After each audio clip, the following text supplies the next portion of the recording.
आणि आता पाहूयात इतरही काही घडामोडी, अर्थातच 50 बातम्या 25 मिनिटात।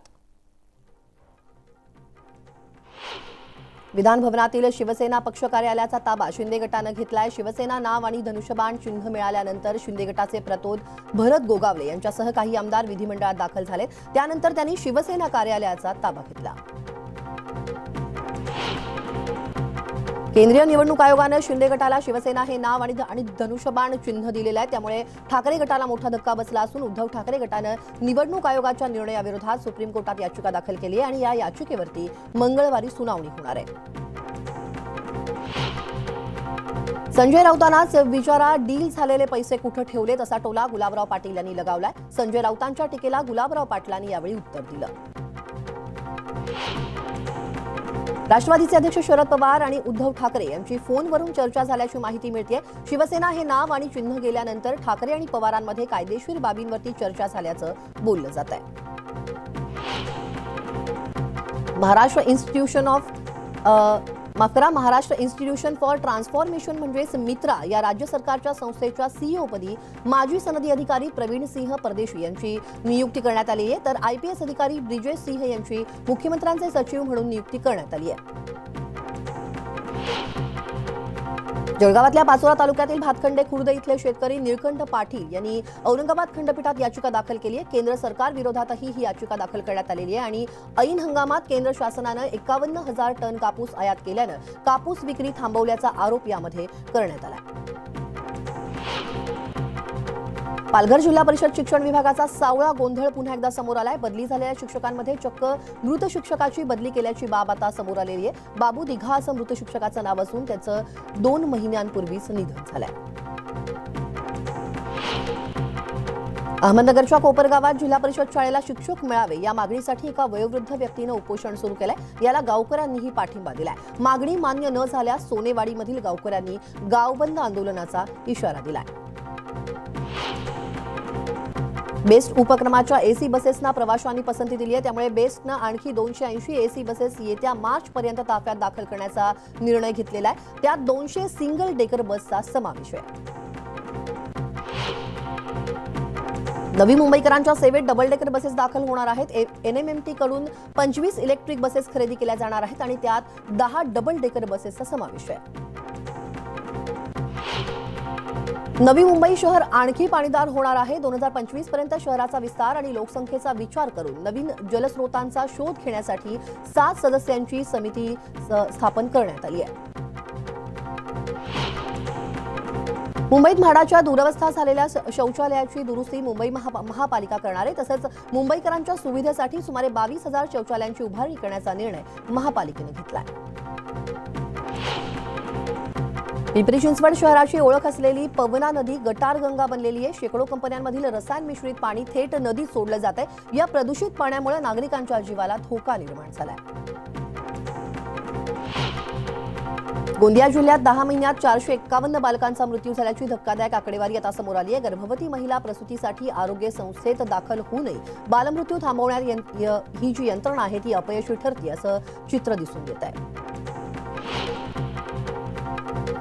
गोंदिया आणि छत्तीसगडच्या सीमेवरती पोलीस आणि नक्षलवाद्यांमध्ये चकमक झाली आणि या चकमकीत 2 पोलीस शहीद झाले असून 1 पोलीस कर्मचारी जखमी झालाय।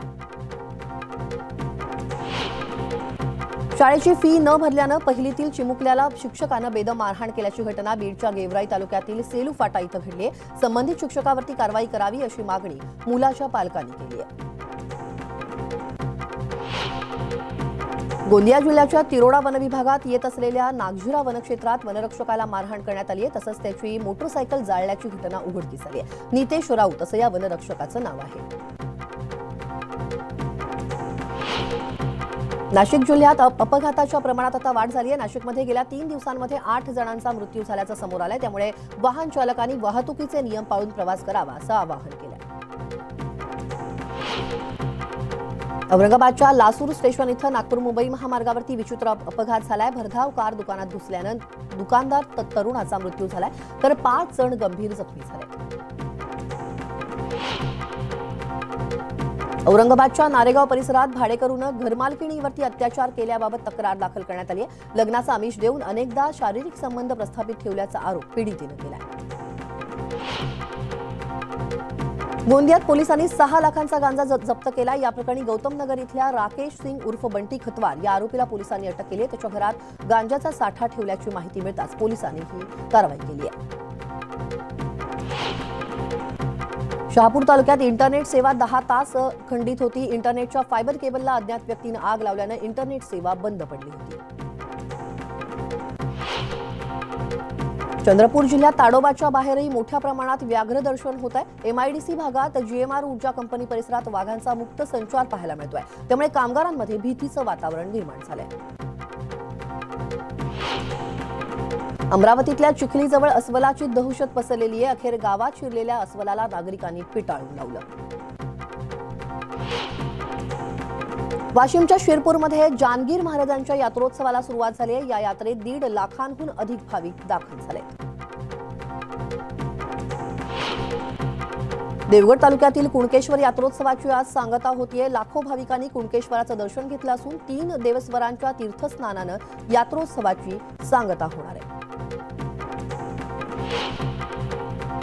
या सगळ्या घडामोडींसह इतरही काही बातम्या आपल्याला पाहायच्या, तेव्हा कुठेही जाऊ नका, पहा फक्त न्यूज 18 लोकमत।